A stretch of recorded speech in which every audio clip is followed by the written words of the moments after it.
Ассаламалейкум достар. Бұлар 220 K5 маркасындағы оттарымыздың 4 штугі қалды соңғы. 2 қызыл, 2 көкспет. Ертерек заказ беріп, бронь жасап үлгеріңіздер.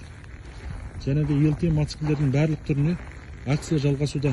Елтем 150, 200, 250, бәйге 250, ұлар 250, жебе 250 барлық түріне акция жалғасуда. Соңғы 20 күн қалды.